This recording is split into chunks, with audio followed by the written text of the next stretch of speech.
Hi, I'm Kelsey Jones. I'm the executive editor at Search Engine Journal, and I also am the CEO and founder of Moxie at moxiedot.com, and that is what I mainly use virtual assistants for.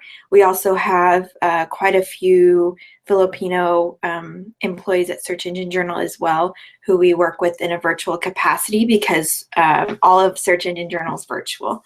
So Catherine sent me over some questions, and I'm going to answer them for you guys. Hopefully it's useful. So first, Catherine asked, how long have you been working with a VA? So I've been at Search Engine Journal for 2 years, and so I've been working with them there for the whole time. And then with MoxieDot, I've had virtual assistants, I want to say for 3 years now. So it's been extremely helpful, a lifesaver, a great way to help me grow my business, especially since MoxieDot is just me and some virtual assistants, and then sometimes my brother whenever he can help. So as a business owner, what prompted me to hire a VA is I wanted the flexibility, so I didn't want to have to hire someone for a set amount of hours because my business was growing and I wasn't sure how many hours or how much help I would need.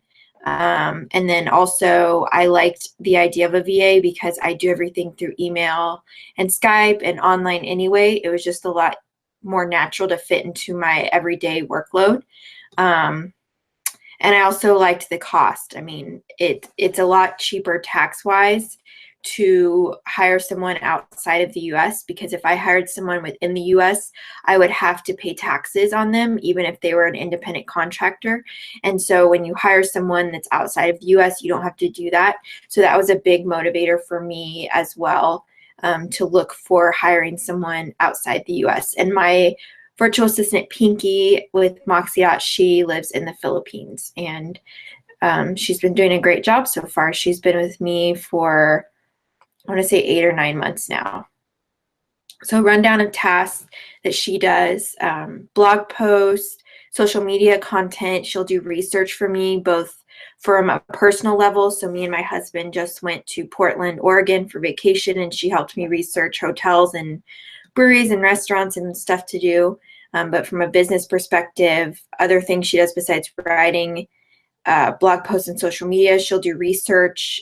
If we have tasks that we need to do for SEO audits, like add certain URLs or search for things or create sitemaps, she helps me with that. So anything that is a big project or maybe is pretty time consuming that I don't have time to do, she'll help me with. She also helps me add additional writing samples to moxiedot.com as well. And so that's been really helpful. We've also done a couple quote posts that do pretty well, especially on Pinterest. So quotes from Oprah, Aristotle, Plato, people like that that are inspirational. She'll do those posts as well and create images for them. And then we share them on social media. So that's been cool to kind of see those come together. And they're just a fun post that normally I probably wouldn't have had the time to put together myself. Catherine asked, having worked with several freelancers, what are the top 3 most important traits you look for when hiring one? What would help applicants stand out during the selection process? So I would say timeliness and getting things in on time and by deadline is absolutely the most important thing. So I've worked with VAs in the past who I really loved and who did a good job, but they kept turning in work late. And I get that things happen. I know especially, in some other countries, the internet connection isn't as good as the one I have here because I have Google Fiber. I live in Kansas City, so I'm lucky enough to have that. So I get that happens, but turning things in late repetitively is really bad for me from a client perspective when it comes to VAs, because that's work that I'm usually then turning around and giving to clients after I folded into the work I've done. So anything that could affect the deadline of what I turn into clients is really something that I can't chance, because then that's my income and that's affecting, the VA's income as well, because if I'm not getting paid, I don't have work for them. So I would say that that'd be the number one most important thing. Number two, something that I personally look for since I do marketing and content is good writing and language skills for English. So all my clients, except for one, do English websites, content, social media, everything. And so it's really important to be a good writer. If that's something that you struggle with, I would say it definitely helps to have a blog of your own or have a profile on Medium and just kind of practice your writing and just write regularly. That's definitely something that makes you a better writer. Also checking out books like Everybody Writes by Anne Hanley could help a lot as well. The third trait, I would say, surprisingly, telling me when I'm doing something wrong or when I could do something better, because as a business owner, I kind of get flustered or I'm working too much on my own projects. And so I don't really have the bird's eye view of the project as a whole. So anytime, Aki or Paulo or Meg from Search Engine Journal or Pinky from the Moxie side tells me that, maybe I already did something or something that I'm telling them to do, they think it could be done more efficiently. I love that kind of feedback because I want to know anything that we could improve upon or do better. And so I know it's really hard to tell your boss, when you don't agree with what they want, but if you really think it could help their business, I think that that's an asset to them. And hopefully if you find the right employer or the right clients, they're going to tell you and appreciate tell you that they want to know when they're wrong, and they'll appreciate you speaking up. So that's another thing I look for is people that are proactive and looking for ways to improve how we do things and how we could improve our business. Because at the end of the day, I'm the business owner, and so I want us to grow and prosper. And so I like working with people that feel the same way. Catherine asks, what are the red flags that should be avoided by potential candidates? So from the client side, things that should be avoided. If they don't get back to you or they want to ask you, they ask you weird questions like about your family, or if you're willing to do things that are gray hat or black hat, which in terms of SEO is bad practices. If they ask you to do anything or ask you questions that seem off, I would definitely listen to your intuition.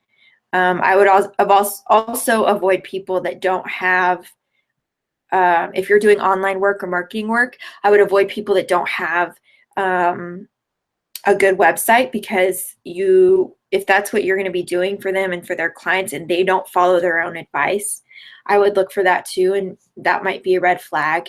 I also would never want to, if I was a VA, I wouldn't want to work for a client that's really demanding or doesn't understand work-life balance. I mean, I know sometimes there's fires that, we all need help with, but if they're emailing you, on a Saturday and expecting an immediate response, then that might be something that could be a red flag as well, because it's just not feasible. And the best people you want to work with are ones that understand that you deserve and need time with your friends and family or just by yourself to relax. So I'd kind of see what their life is like too. If they value their own free time or their own fun activities, you could ask them what they like to do for fun. And that'd be kind of an easy way to figure out how they value work-life balance. Next question. As a follow-up, what situations will prompt you to cease your working relationship with your VA? I think that what has happened in the past, and the one thing that has caused me to choose a different VA is not turning work in on time. So, the first couple times it happens, we talk about it and I ask if it's on my end, if they need more time to do it, if they just don't like it, if there's a way that we could reframe it to make it easier. So once we kind of figure that out and things are still being turned in late and they have enough notice and time to get it done, then that's when it hasn't worked out and I've ended my relationships with them. So, some clients might not care about that, but to me it's really important, because the work that I'm having my VA do it with Moxie is things that I'm usually working on with clients if it's not a personal project with the Moxie site or whatever. So again, timeliness and getting stuff done when you say you will is definitely, for me, the most important thing, especially because we're not in the same office. All we have are deadlines and our communication online. Catherine asks, can you tell us your experience working with your most trusted VA? How did they earn that title?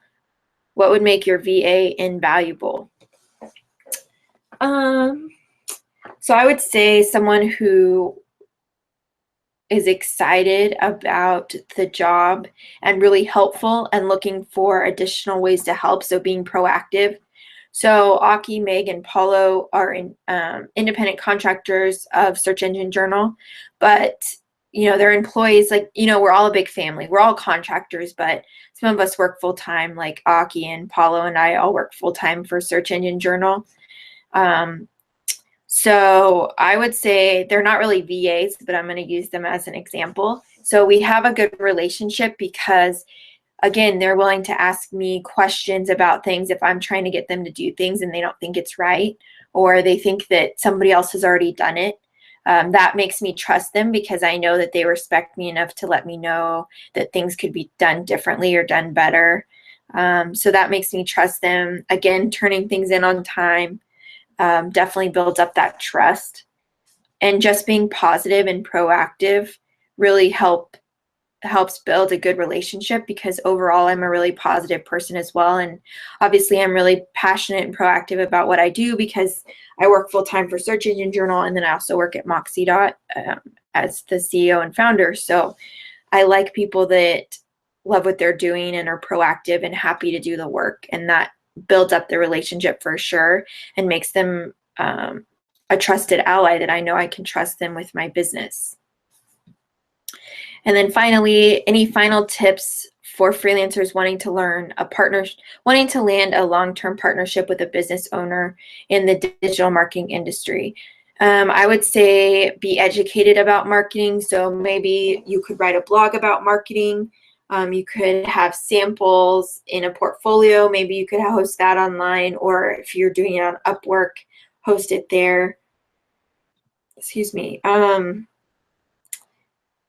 Whenever I've looked in the past, I've looked at people's testimonials. So if you have past clients, maybe you could build a little testimonials page or part on your profile or on your website, or maybe a PDF, of a Word document of testimonials that you could send. You can also collect testimonials on LinkedIn. I think that kind of helps increase the trust factor. When you're looking to land a partnership, I would make sure that you're as prompt as possible.